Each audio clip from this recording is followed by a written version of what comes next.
ओम श्री हनुमते नमः। आप सभी का हमारे चैनल में बहुत बहुत स्वागत है। आज मंगलवार को सुनिए हनुमान जी की कथा। एक नगर में एक वृद्धा रहती थी। उसका एक ही पुत्र था।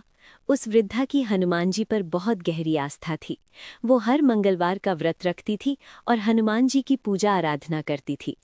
एक बार हनुमान जी ने अपनी भक्तिनी उस वृद्ध महिला की श्रद्धा का परीक्षण करने का विचार किया। हनुमान जी साधु का वेश धारण कर वृद्धा के घर गए और पुकारने लगे कि हे कोई हनुमान भक्त जो हमारी इच्छा पूर्ण करे। तब आवाज उस वृद्धा के कान में पड़ी। पुकार सुनकर वृद्धा जल्दी से बाहर आई और साधु को प्रणाम कर बोली, आज्ञा महाराज। हनुमान वेशधारी साधु बोले, मैं भूखा हूँ, भोजन करूंगा, तुम थोड़ी सी जमीन लेप दो। वृद्धा दुविधा में पड़ गई। अंततः हाथ जोड़कर बोली, महाराज, लीपने और मिट्टी खोदने के अतिरिक्त आप कोई दूसरी आज्ञा दें, मैं अवश्य पूर्ण करूंगी। साधु ने 3 बार प्रतिज्ञा कराने के बाद कहा, तू अपने बेटे को बुला, मैं उसकी पीठ पर आग जलाकर भोजन बनाऊंगा। ये सुनकर वृद्धा घबरा गई, परंतु वो प्रतिज्ञाबद्ध थी। उसने अपने पुत्र को बुलाकर साधु को सौंप दिया। साधु वेशधारी हनुमान जी ने वृद्धा के हाथों से ही उसके पुत्र को पेट के बल लेटाया और उसकी पीठ पर आग लगवा दी। आग जलाकर दुखी मन से वृद्धा अपने घर में चली गई। इधर भोजन बनाकर साधु ने वृद्धा को बुलाकर कहा कि उनका भोजन बन गया है, तुम अपने पुत्र को पुकारो ताकि वो भी आकर भोग लगा ले। इस पर वृद्धा बोली, उसका नाम लेकर मुझे और कष्ट ना दे। लेकिन जब साधु महाराज नहीं माने तो वृद्धा ने अपनी पुत्र को आवाज लगाई। वो अपनी माँ के पास आ गया और अपने पुत्र को जीवित देखकर वृद्धा को बहुत आश्चर्य हुआ। वो साधु के चरणों में गिर पड़े। तब हनुमान जी अपने वास्तविक रूप में प्रकट हुए और वृद्धा को भक्ति का आशीर्वाद दिया। तो प्रेम से बोले, शंकर भगवान की जय हो, बजरंग बली की जय हो। आइए सुनते हैं मंगलवार व्रत की पौराणिक कथा। एक बार नैमिषारण्य तीर्थ में 80,000 मुनि एकत्र होकर पुराणों के ज्ञाता श्री सूत जी से पूछने लगे, हे महामुनि, आपने हमें अनेक पुराणों की कथा सुनाई है। अब कृपा करके हमें ऐसा व्रत और कथा बताएं जिसके करने से संतान की प्राप्ति हो तथा मनुष्यों को रोग, शोक, अग्नि, सर्व दुख आदि का भय दूर हो। क्योंकि कलयुग में सभी जीवों की आयु बहुत कम है, फिर इस पर उन्हें रोग, चिंता के कष्ट लगे रहेंगे, तो फिर वो श्रीहरि चरणों में अपना ध्यान कैसे लगा सकेंगे। श्री सूत जी बोले, हे मुनियों, आपने लोक कल्याण के लिए बहुत ही उत्तम बात पूछी है। एक बार युधिष्ठिर ने भगवान श्री कृष्ण से लोक कल्याण के लिए यही प्रश्न किया था। भगवान श्री कृष्ण और युधिष्ठिर का संवाद तुम्हारे सामने कहता हूँ, ध्यानपूर्वक सुनो। एक समय पांडवों की सभा में श्री कृष्ण जी बैठे हुए थे।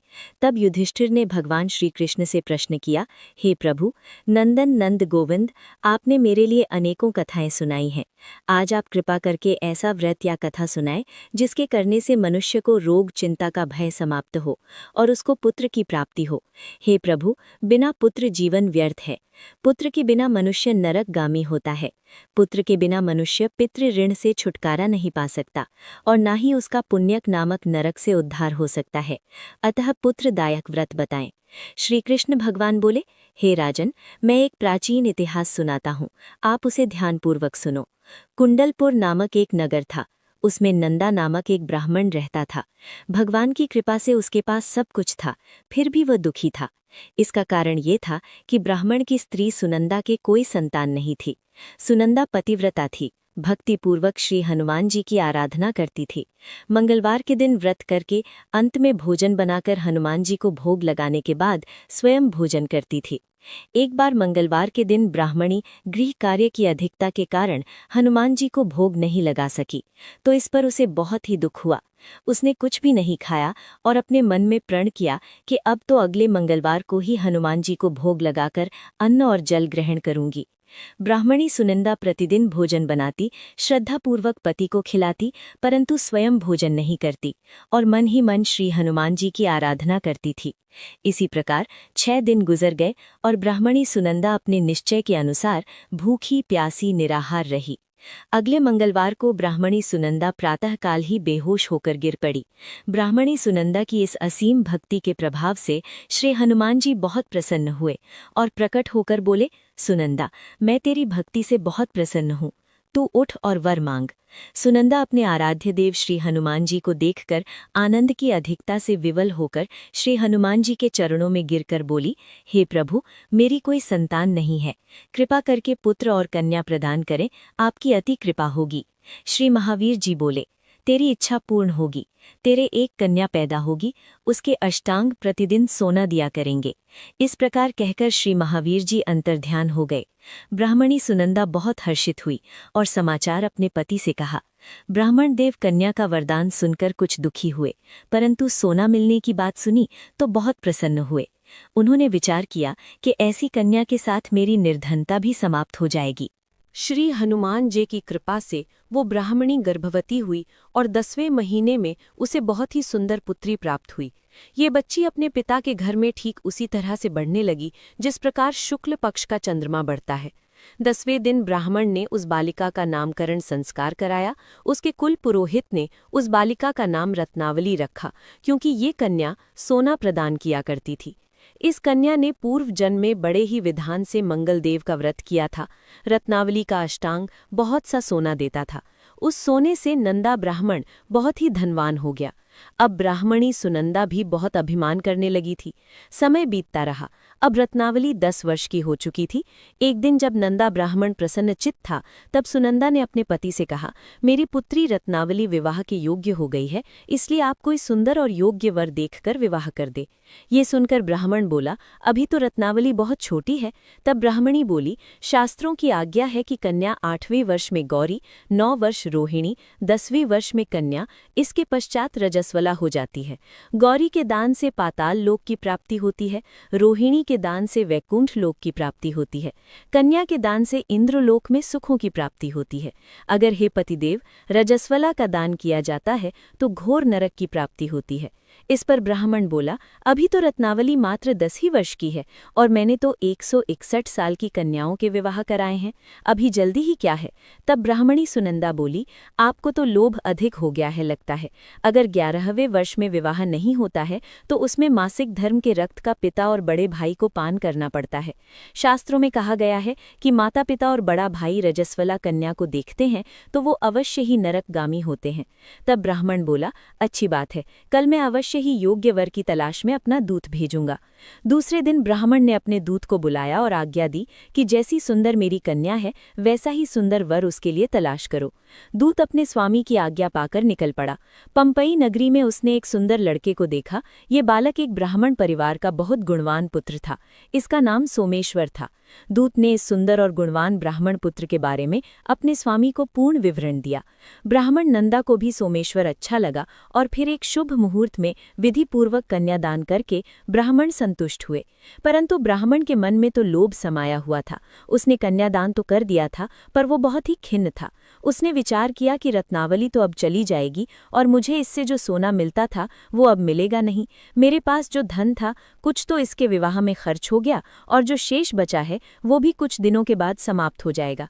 मैंने तो इसका विवाह करके बहुत बड़ी भूल कर दी है।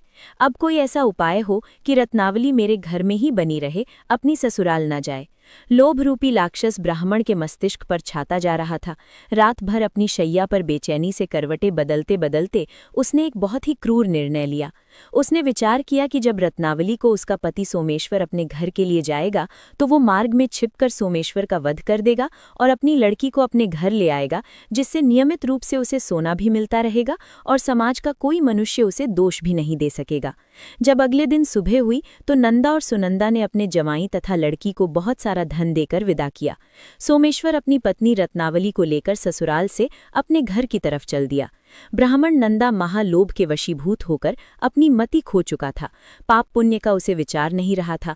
अपने भयानक और क्रूर निर्णय को कार्यरूप देने के लिए उसने अपने दूत को मार्ग में अपने जवाई का वध कराने के लिए भेज दिया था, ताकि रत्नावली से प्राप्त होने वाला सोना उसे हमेशा मिलता रहे और वो कभी निर्धन न हो। ब्राह्मण के दूत ने अपने स्वामी की आज्ञा का पालन करते हुए उसके जमाई सोमेश्वर का मार्ग में ही वध कर दिया। समाचार प्राप्त कर ब्राह्मण नंदा मार्ग में पहुंचा और रोती हुई अपनी पुत्री रत्नावली से बोला, हे पुत्री, मार्ग में लुटेरों ने पति का वध कर दिया है। भगवान की इच्छा के आगे किसी का वश नहीं चलता है। अब तू घर चल, वहां पर ही रहकर शेष जीवन व्यतीत करना। जो भाग्य में लिखा है वही होगा। अपने पति की अकाल मृत्यु से रत्नावली बहुत दुखी हुई। करुण क्रंदन और रुदन करती हुई अपने पिता से बोली, हे पिताजी, इस संसार में जिस स्त्री का पति नहीं है उसका जीना व्यर्थ है। मैं अपने पति के साथ ही अपने शरीर को जला दूंगी और सती होकर अपने इस जन्म को, माता पिता के नाम को तथा सास ससुर के यश को सार्थक करूंगी। ब्राह्मण नंदा अपनी पुत्री रत्नावली के वचनों को सुनकर बहुत दुखी हुआ। विचार करने लगा कि मैंने व्यर्थ ही जमाई वध का पाप अपने सिर लिया है। रत्नावली तो उसके पीछे अपने प्राण तक देने को तैयार है। मेरा तो दोनों तरफ से मरण हो गया। धन तो अब मिलेगा नहीं, जमाई वध के पाप के फलस्वरूप यम यातना भुगतनी पड़ेगी। ये सोचकर वो बहुत ही दुखी हुआ। सोमेश्वर की चिता बनाई गई। रत्नावली सती होने की इच्छा से अपने पति का सिर अपनी गोद में रखकर चिता में बैठ गई। जैसे ही सोमेश्वर की चिता को अग्नि लगाई गई, वैसे ही प्रसन्न होकर मंगलदेव वहां प्रकट हुए और बोली, हे रत्नावली, मैं तेरी पति भक्ति से बहुत प्रसन्न हूँ, तू वर मांग। तब रत्नावली ने अपने पति का जीवन दान मांगा। मंगलदेव बोले, रत्नावली, तेरा पति अजर अमर है, ये महाविद्वान भी होगा और इसके अलावा तेरी जो इच्छा हो वो वर मांग। तब रत्नावली बोली, हे ग्रहों के स्वामी, यदि आप मुझ पर प्रसन्न हैं तो मुझे ये वरदान दीजिए कि जो भी मनुष्य मंगलवार के दिन प्रातःकाल लाल पुष्प, लाल चंदन से पूजा करके आपका स्मरण करेगा, उसको रोग व्याधि नहीं होगी, स्वजनों से कभी वियोग नहीं होगा, सर्प, अग्नि तथा शत्रुओं का भय नहीं रहेगा, और जो स्त्री मंगलवार का व्रत करेगी वो कभी विधवा नहीं होगी। मंगलदेव ने तथास्तु कहकर अंतर्ध्यान हो गए। सोमेश्वर मंगलदेव की कृपा से जीवित हो उठा। रत्नावली अपने पति को पुनः प्राप्त कर बहुत प्रसन्न हुई और मंगलदेव का व्रत प्रत्येक मंगलवार को करके व्रतराज और मंगलदेव की कृपा से इस लोक में सुख ऐश्वर्य को भोगते हुए अंत में अपने पति के साथ स्वर्ग लोक को गए। प्रेम से बोलिए, जय श्री हनुमान। आइए अब सुनते हैं श्री राम नाम की महिमा। लंकापति रावण के वध के बाद जब अयोध्यापति प्रभु श्री राम की कीर्ति दूर दूर तक फैल रही थी और वो मर्यादा पुरुषोत्तम कहलाने लगे थे, तब एक दिन महादेव शिव की इच्छा भी मर्यादा पुरुषोत्तम श्री राम से मिलने की हुई। पार्वती जी को संग लेकर महादेव जी कैलाश पर्वत से उतरकर अयोध्या नगरी के रास्ते पर चल पड़े। भगवान शिव और माता पार्वती को अयोध्या आया देखकर राम जी बहुत खुश हुए। माता जानकी ने उनका उचित आदर सत्कार किया और स्वयं भोजन बनाने के लिए रसोई में चली गई। इस बीच भगवान शिव ने श्री राम जी से पूछा, आपके सेवक हनुमान जी दिखाई नहीं दे रहे हैं? तब श्री राम बोले, वे बगीचे में हैं। शिव जी ने श्री राम जी से बगीचे में जाने की अनुमति मांगी और पार्वती जी का हाथ थामकर बगीचे में आ गए। बगीचे की खूबसूरती देखकर उनका मन मोहित हो गया। आम के एक घने वृक्ष के नीचे हनुमान जी दीन दुनिया से बेखबर गहरी नींद में सोए हुए थे और एक लय में खर्राटों से राम नाम की ध्वनि उठ रही थी। चकित होकर शिवजी और माता पार्वती एक दूसरे की ओर देखने लगी। माता पार्वती मुस्कुरा उठी और वृक्ष की डालियों की ओर इशारा किया। राम नाम सुनकर पेड़ की डालियां भी झूमने लगी थी और इनके बीच से भी राम नाम उच्चारित हो रहा था। शिवजी इस राम नाम की धुन में मस्त मगन होकर खुद भी राम राम कहकर नाचने लगे। माता पार्वती जी ने भी अपने पति का अनुसरण किया और अपने कोमल पैर थिरकाने लगी। शिवजी और माता पार्वती जी के नृत्य से ऐसी झनकार उठी कि स्वर्गलोक के देवतागण भी आकर्षित होकर बगीचे में आ गए और राम नाम की धुन में मस्त हो गए। माता जानकी भोजन तैयार करके प्रतीक्षा कर रही थीं, परंतु संध्या गिरने पर भी अतिथि नहीं पधारे। तब अपने देवर लक्ष्मण जी को बगीचे में भेजा। लक्ष्मण जी तो स्वयं को श्री राम का सेवक ही मानते थे, इसलिए बगीचे में आकर जब उन्होंने धरती पर स्वर्ग का नजारा देखा तो स्वयं भी राम नाम की धुन में झूम उठे। महल में माता जानकी जी परेशान हो रही थी कि अभी तक भोजन ग्रहण करने कोई भी क्यों नहीं आया। उन्होंने श्री राम जी से कहा, भोजन ठंडा हो रहा है, चलिए हम ही जाकर बगीचे में से सभी को ले आएं। तब जब राम जी बगीचे में गए तो वहां राम नाम की धूम मची हुई थी। हनुमान जी गहरी नींद में सोए हुए थे और उनके खर्राटों से अभी तक राम नाम ही निकल रहा था। श्री राम भाव विवल हो उठे। राम जी ने हनुमान जी को नींद से जगाया और प्रेम से उनकी तरफ निहारने लगे। हनुमान जी प्रभु को आया देखकर शीघ्रता से उठकर खड़े हो गए। नृत्य की सभा भंग हो गई। शिवजी खुले कंठ से हनुमान जी की राम भक्ति की सराहना करने लगे। हनुमान जी सकुचाए लेकिन मन ही मन खुश हो रहे थे। श्री सिया राम ने भोजन करने का आग्रह भगवान शिव जी से किया। सभी लोग महल में भोजन करने के लिए चल पड़े। माता जानकी जी भोजन परोसने लगी। हनुमान जी जी को भी श्री राम जी ने पंक्ति में बैठने का आदेश दिया।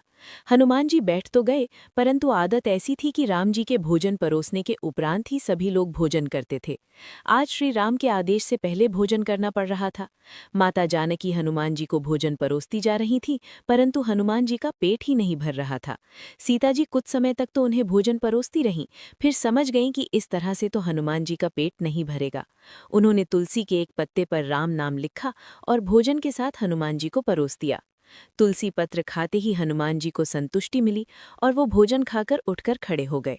भगवान शिव शंकर ने प्रसन्न होकर हनुमान जी को आशीर्वाद दिया कि आपकी राम भक्ति युगों युगों तक याद की जाएगी और आप संकट मोचन के नाम से जाने जाएंगे। आइए अब सुनते हैं राम नाम की महिमा की दूसरी कहानी। महादेव जी को एक बार बिना कारण के किसी को प्रणाम करते देखकर पार्वती जी ने पूछा, आप किसको प्रणाम करते रहते हैं?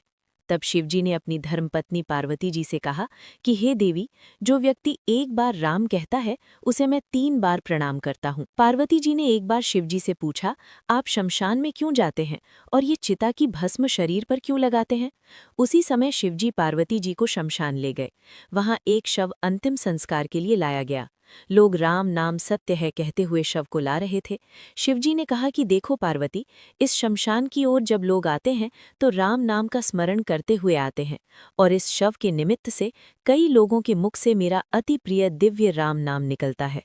उसी को सुनने में शमशान में आता हूँ और इतने लोगों के मुख से राम नाम का जप करवाने में निमित्त बनने वाले इस शव का मैं सम्मान करता हूँ, प्रणाम करता हूँ और अग्नि में जलने के बाद उसकी भस्म को अपने शरीर पर लगा लेता हूँ।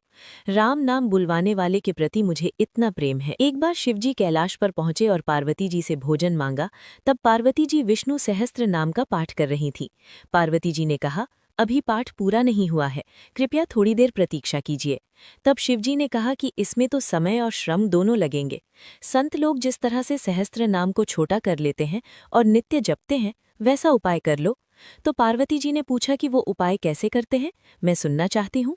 तो शिवजी ने बताया, केवल एक बार राम कह लो, तुम्हें सहस्त्र नाम भगवान के 1000 नाम लेने का फल मिल जाएगा। एक राम नाम 1000 दिव्य नामों के समान है। तब पार्वती जी ने वैसा ही किया। भगवान बोले, श्री राम राम रामेति रमे रामे मनोरमे, सहस्त्र नाम तत्तुल्यम राम नाम वरानने। ये राम नाम सभी आपदाओं को हरने वाला, सभी संपदाओं को देने वाला दाता है, सारे संसार को विश्राम या शांति प्रदान करने वाला है। इसलिए मैं इसे बार बार प्रणाम करता हूँ। भवसागर के सभी समस्याओं और दुखों के बीजों को भूंज के रख देने वाला, समूल नष्ट कर देने वाला, सुख संपत्तियों को अर्जित करने वाला, यमदूतों को खदेड़ने वाला केवल राम नाम का जप है। इसलिए प्रयास पूर्वक स्वयं भी राम नाम जपते रहना चाहिए और दूसरों को भी प्रेरित करके राम नाम जपना चाहिए। इससे अपना और दूसरों का तुरंत कल्याण हो जाता है। यही सबसे सुलभ और अचूक उपाय है। इसलिए हमारे देश में प्रणाम राम राम कहकर किया जाता है। आइए अब सुनते हैं बिल्व वृक्ष की महिमा। एक बार नारद जी ने भोलेनाथ जी की स्तुति करके पूछा कि प्रभु, आपको प्रसन्न करने के लिए सबसे उत्तम और सुलभ साधन क्या है? हे त्रिलोकीनाथ, आप तो निर्विकार और निष्काम हैं, आप सहज ही प्रसन्न हो जाते हैं। फिर भी मेरे जानने की इच्छा है कि आपको क्या प्रिय है। तब शिव जी बोले, नारद जी, वैसे तो मुझे भक्त के भाव सबसे प्रिय हैं, फिर भी आपने पूछा है तो मैं बताता हूँ। मुझे जल के साथ साथ बिल्व पत्र बहुत प्रिय हैं। जो अखंड बिल्व पत्र मुझे श्रद्धा से अर्पित करते हैं, मैं उन्हें अपने लोक में स्थान देता हूँ। नारद जी भगवान शंकर और माता पार्वती की वंदना करके अपने लोक को चले गए। उनके जाने के पश्चात पार्वती जी ने शिव जी से पूछा कि हे प्रभु, मेरी ये जानने की बड़ी तीव्र इच्छा हो रही है कि आपको बेलपत्र इतने प्रिय क्यों हैं? कृपा करके मेरी जिज्ञासा को शांत कीजिए। तब शिव जी बोले, हे शिवी, बिल्व के पत्ते मेरी जटा के समान हैं। उसका त्रिपत्र यानी 3 पत्ते ऋग्वेद, यजुर्वेद और सामवेद हैं। शाखाएं समस्त शास्त्र का स्वरूप हैं। बिल्व वृक्ष को आप पृथ्वी का कल्प वृक्ष समझे, जो ब्रह्मा, विष्णु और शिव स्वरूप हैं। हे पार्वती, स्वयं महालक्ष्मी जी ने शैल पर्वत पर बिल्व वृक्ष रूप में जन्म लिया था। इस कारण भी बेल का वृक्ष मेरे लिए अति प्रिय है। महालक्ष्मी जी ने बिल्व का रूप धरा, ये सुनकर पार्वती जी कौतूहल में पड़ गईं और पार्वती जी कौतूहल से उपजी जिज्ञासा को रोक न पाईं। उन्होंने पूछा, देवी लक्ष्मी ने आखिर बिल्व वृक्ष का रूप क्यों लिया? आप ये कथा विस्तार से कहें। तब भोलेनाथ ने देवी पार्वती जी को कथा सुनाना आरंभ किया। हे देवी, सतयुग में ज्योति रूप में मेरे अंश का रामेश्वर लिंग था। ब्रह्मा आदि देवों ने उसका विधिवत पूजन अर्चन किया था। इसका परिणाम ये हुआ कि मेरे अनुग्रह से वाणी देवी सबकी प्रिय हो गईं। वे भगवान विष्णु को सतत प्रिय हो गईं। मेरे प्रभाव से भगवान केशव के मन में वाग देवी के लिए जितनी प्रीति उत्पन्न हुई वो स्वयं लक्ष्मी जी को नहीं भाईं। लक्ष्मी देवी का श्रीहरि के प्रति मन में कुछ दुराव पैदा हो गया। वो चिंतित और रुष्ट होकर चुपचाप परम उत्तम श्रीशैल पर्वत पर चली गईं। वहां उन्होंने तप करने का निश्चय किया और उत्तम स्थान का चयन करने लगीं। महालक्ष्मी ने उत्तम स्थान का निश्चय करके मेरे लिंग विग्रह की उग्र तपस्या प्रारंभ कर दी। उनकी तपस्या कठोरतम होती जा रही थी। हे परमेश्वरी, कुछ समय के बाद महालक्ष्मी जी ने मेरे लिंग विग्रह से थोड़ा ऊर्ध्व में एक वृक्ष का रूप धारण कर लिया। अपने पत्तों और पुष्प द्वारा निरंतर मेरा पूजन करने लगी। इस तरह महालक्ष्मी जी ने लाखों वर्षों तक घोर आराधना की। अंततः उन्हें मेरा अनुग्रह प्राप्त हुआ। मैं वहां प्रकट हुआ और देवी से इस घोर तप की आकांक्षा पूछकर वर देने को तैयार हुआ। महालक्ष्मी जी ने मांगा कि श्री हरि के हृदय में मेरे भाव से वाग देवी के लिए जो स्नेह हुआ है वो समाप्त हो जाए। तब शिवजी बोले, मैंने महालक्ष्मी जी को समझाया, श्री हरि के हृदय में आपके अतिरिक्त किसी और के लिए कोई प्रेम नहीं है। वाग देवी के प्रति उनका प्रेम नहीं अपितु श्रद्धा है। ये सुनकर लक्ष्मी जी प्रसन्न हो गई और पुनः श्री हरि के हृदय में स्थित होकर निरंतर उनके साथ विहार करने लगी। हे पार्वती, महालक्ष्मी के हृदय का एक बड़ा विकार इस प्रकार दूर हो गया। इस कारण हरिप्रिया उसी वृक्ष रूप में सर्वदा अतिशय भक्ति से भरकर यत्नपूर्वक मेरी पूजा करने लगी। हे पार्वती, इसी कारण विश्व का वृक्ष, उसके पत्ते, फल, फूल आदि मुझे बहुत प्रिय हैं। मैं निर्जन स्थान में बिल्व वृक्ष का आश्रय लेकर रहता हूँ। बेल वृक्ष को सदा सर्वतीर्थ एवं सर्वदेवमय मानना चाहिए।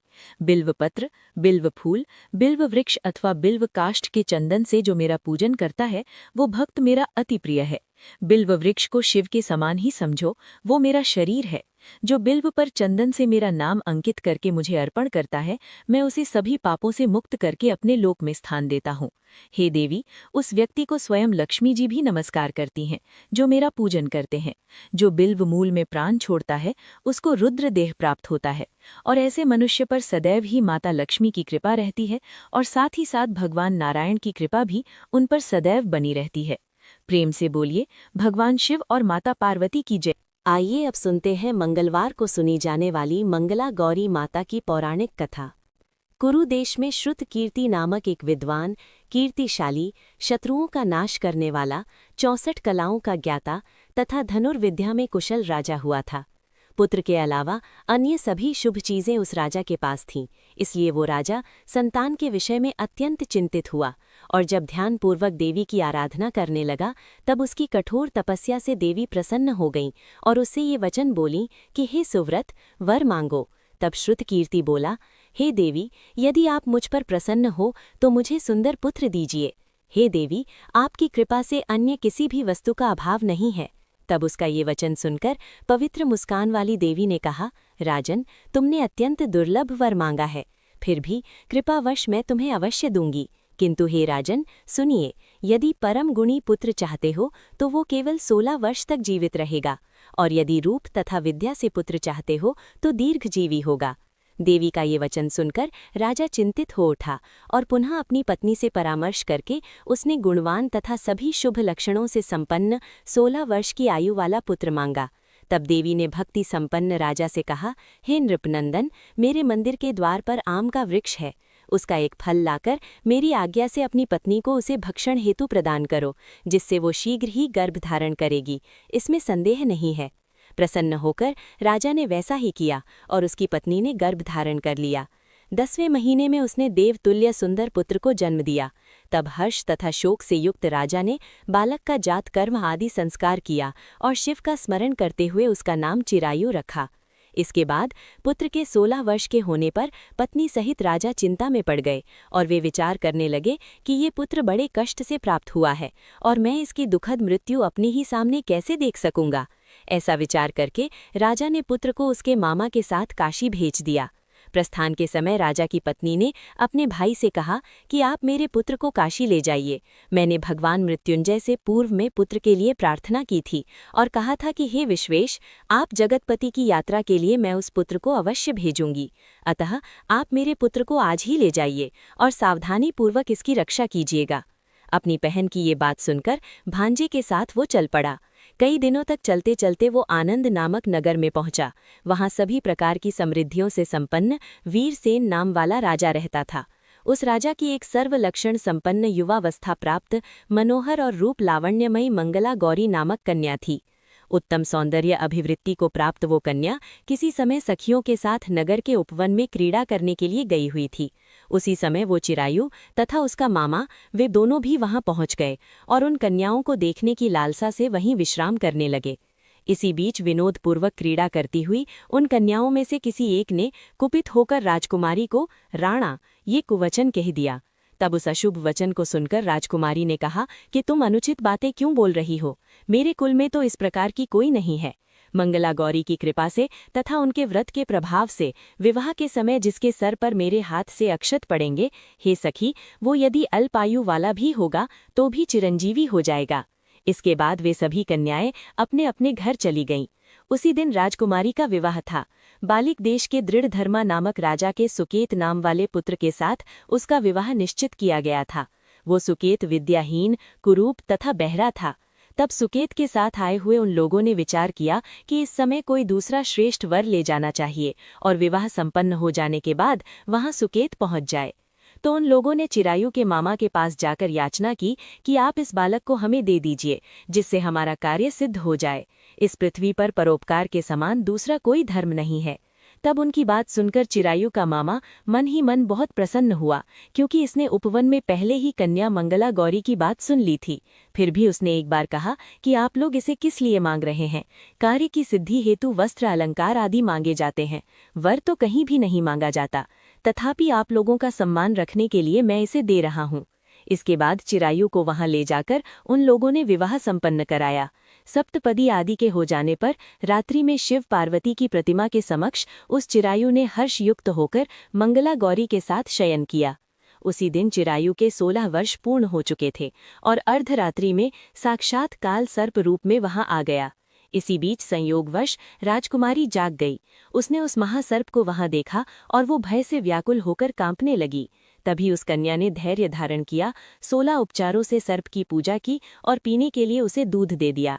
उसने दीनता भरी वाणी में उस सर्प की प्रार्थना की और स्तुति की। मंगला गौरी प्रार्थना करने लगी कि मैं उत्तम व्रत को करूंगी जिससे मेरे पति जीवित रहें। ये जिस तरह से चिरकाल तक जीवित रहें, आप वैसा कीजिए। इतने में सर्प वहां स्थित एक कमंडल में प्रवेश कर गया और उस मंगला गौरी ने अपनी कंचुकी से उस कमंडल का मुंह बांध दिया। इसी बीच उसका पति अंगड़ाई लेकर जाग गया और अपनी पत्नी से बोला, हे प्रिय, मुझे भूख लगी है। तब वो अपनी माता के पास जाकर खीर, लड्डू आदि ले आई और उसके द्वारा दिए भोज्य पदार्थ को उसने प्रसन्न मन होकर खाया। भोजन के बाद हाथ धोते समय उसके हाथ से अंगूठी गिर पड़ी। तांबूल खाकर वो पुनः सो गया। इसके बाद मंगला गौरी कमंडल को फेंकने के लिए जाने लगी। विधि की कैसी गति है कि कमंडल में से बाहर की ओर जगमग करती हुई हारिका को देखकर वो आश्चर्यचकित हो गई। घट में स्थित उस हार को उसने अपने कंठ में धारण कर लिया। इसके बाद कुछ रात शेष रहते ही चिरायु का मामा आकर उसे ले गया। इसके बाद वर पक्ष के लोग सुकेत को वहां ले आए। उसे देखकर मंगला गौरी ने कहा कि ये मेरा पति नहीं है। तब उन सभी ने उससे कहा कि हे शुभे, तुम ये क्या बोल रही हो? यहाँ तुम्हारा कोई परिचायक हो तो उसे हम लोगों को बताओ। मंगला गौरी बोली, जिसने रात में 9 रत्नों से बनी अंगूठी दी है, उसकी उंगली में इसे डालकर परिचायक निशानी देख ले। मेरे पति ने रात्रि में मुझे जो हार दिया था, उसके रत्नों का समुदाय कैसा है, उस बात को ये बताए। ये तो कोई अन्य ही है। इसके अलावा रात्रि में परस्पर भाषण तथा भोजन आदि जो कुछ भी किया गया था, उसे भी ये बता दे। तब ये निश्चय ही मेरे पति हैं। इस प्रकार उसका वचन सुनकर सभी ठीक है कहने लगे। किंतु जब एक भी बात ना मिली, तब सभी ने सुकेत को उसका पति होने से निषिद्ध कर दिया और वर पक्ष वाले जिस तरह से आए थे उसी तरह से चले गए। उसके बाद अपने वंश को बढ़ाने वाली महान यश से संपन्न तथा परम मनस्वी मंगला गौरी के पिता ने अन्नपान आदि का सत्र चलाया। उन्होंने वर पक्ष का वृत्तांत कानों कान सुन लिया कि स्वरूप से कुरूप होने के कारण लोगों के द्वारा किसी अन्य को वर के रूप में आदरपूर्वक लाया गया था। तब उन्होंने अपनी कन्या को पर्दे के भीतर बिठा दिया। इसके बाद 1 वर्ष बीतने पर यात्रा करके चिरायु अपने मामा के साथ ये देखने आया कि विवाह के बाद वहाँ क्या हुआ। तब भीतर से उसे देखकर वो मंगला गौरी अत्यंत प्रसन्न हुई और माता पिता से बोली कि मेरे पति आ गए हैं। तब राजा ने अपने स्वजनों को बुलाकर पूर्व में कहे गए सभी परिचायकों निशानी को देकर मंद मुस्कान वाली अपनी कन्या चिरायु को सौंप दी। राजा ने शिष्ट जनों को साथ लेकर विवाह का उत्सव कराया। इसके बाद राजा वीरसेन ने वस्त्र आभूषण आदि सेना घोड़े रथ और अन्य भी बहुत सी सामग्रियां देकर उन्हें विदा किया। इसके बाद कुल को आनंदित करने वाला वो चिरायु पत्नी तथा मामा को साथ लेकर सेना के साथ अपने नगर पहुंचा। लोगों के मुख से उसे आया हुआ सुनकर उसके माता पिता को विश्वास नहीं हुआ। उन्होंने सोचा कि प्रारब्ध अन्यथा कैसे हो सकता है। इतने में वो अपने माता पिता के पास आ गया और स्नेह से परिपूर्ण वो चिरायु भक्तिपूर्वक उनके चरणों में गिर पड़ा। तब अपने पुत्र का मस्तक सूंघकर उन दोनों ने परम आनंद प्राप्त किया। पुत्रवधू मंगला गौरी ने भी सास ससुर को प्रणाम किया। तब सास उसे अपनी गोद में बिठाकर सारा वृत्तांत शीघ्रतापूर्वक पूछने लगी। हे महामुनि, तब पुत्रवधू ने भी मंगला गौरी के उत्तम व्रत महात्म्य तथा जो कुछ घटित हुआ था वो सब वृत्तांत बताया। जो कोई भी इसका श्रवण करता है या जो इसे कहता है उसके सभी मनोरथ पूर्ण हो जाते हैं, इसमें संदेह नहीं है। प्रेम से बोलिए मंगला गौरी माता की जय हो। आपको ये मंगलवार व्रत कथा अच्छी लगी हो तो वीडियो को लाइक करिएगा, शेयर करिएगा और चैनल को भी सब्सक्राइब करिएगा। इसी के साथ आज आप हमारे चैनल पर फाल्गुन मास महात्म की कथा को भी जरूर सुनिएगा। प्रेम से बोलिए जय श्री राम, जय हनुमान।